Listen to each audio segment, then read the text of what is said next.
It's right. ఇక మా ప్రతినిధి పిఎంఆర్ దగ్గరికి వెళ్దాం. పిఎంఆర్, ఏంటి విశాఖ ఎమ్మెల్సీ ఎన్నికల్లో టీడీపీ దూరంగా ఉండాలనే నిర్ణయించుకుంది. సో వైసీపీ నుంచి ఎట్లాంటి రియాక్షన్స్ వస్తున్నాయి? దీనికి సంబంధించి డీటెయిల్స్ ఏంటి?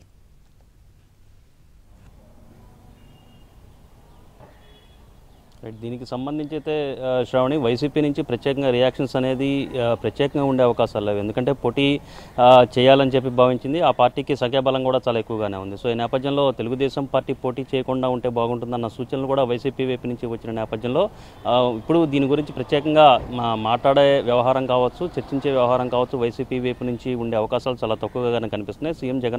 మాజీ సీఎం జగన్మోహన్ రెడ్డి పార్టీకి సంబంధించిన జడ్పీటీసీలు కావచ్చు, విశాఖ జిల్లాకు సంబంధించిన నేతలతో ఇవాళ రేపు భేటీ కాబోతున్నారు. సో ఇప్పుడు ఆ భేటీలకు అంత ప్రాధాన్యత అయితే ఉండదు. సో ఈ నేపథ్యంలో చంద్రబాబు నాయుడు నిర్ణయం తీసుకున్నారు. తెలుగుదేశం పార్టీ విశాఖ ఎన్నికల్లో, లోకల్ బాడీ ఎలక్షన్స్లో పోటీ చేయకూడదని నిర్ణయం తీసుకున్న నేపథ్యంలో, అంటే స్థానికంగా అక్కడ ఉన్న పరిస్థితులను దృష్టిలో పెట్టుకుని, స్థానిక నేతలు ఇచ్చిన ఫీడ్బ్యాక్ను దృష్టిలో పెట్టుకుని టీడీపీ అధినేత ఏపీ సీఎం చంద్రబాబు నాయుడు ఈ నిర్ణయం తీసుకున్నట్టుగా కనిపిస్తుంది. సో ఇప్పుడు పోటీ చేయాలా వద్దన్న అంశానికి సంబంధించి స్థానికంగానే విశాఖ జిల్లాకు సంబంధించిన స్థానిక నేతలు కొంత భిన్నాభిప్రాయాలు వ్యక్తం చేశారు. కొంతమంది పోటీ చేయడానికి సిద్ధంగా ఉన్నారు, పోటీ చేస్తే బాగుంటుందన్న అభిప్రాయాన్ని వ్యక్తం చేశారు. ఇంకొంతమంది ఇప్పుడున్న పరిస్థితుల్లో రిస్క్ చేయాల్సిన అవసరం లేదు, మొత్తం ఈ ఎన్నిక ప్రక్రియ పూర్తయ్యేంత వరకు పార్టీ యంత్రాంగం మొత్తం దీని మీద ఎఫర్ట్స్ పెట్టాల్సిన అవసరం ఉంటుంది, ఇప్పుడున్న పరిస్థితుల్లో అంత అవసరం కూడా లేదన్న అభిప్రాయాన్ని వ్యక్తం చేసిన పరిస్థితి స్థానిక జిల్లా నేతల నుంచి కూడా వచ్చిన నేపథ్యంలో, సో పోటీ విషయంలోనే స్థానికంగా భిన్నాభిప్రాయాలు ఉన్న నేపథ్యంలో పోటీ చేయకపోతేనే బెటర్ అన్న అభిప్రాయానికి పార్టీ అధినాయకత్వం కూడా వచ్చినట్టుగా తెలుస్తుంది. సో దానికి అనుగుణంగానే ఈ నిర్ణయం తీసుకున్నారు.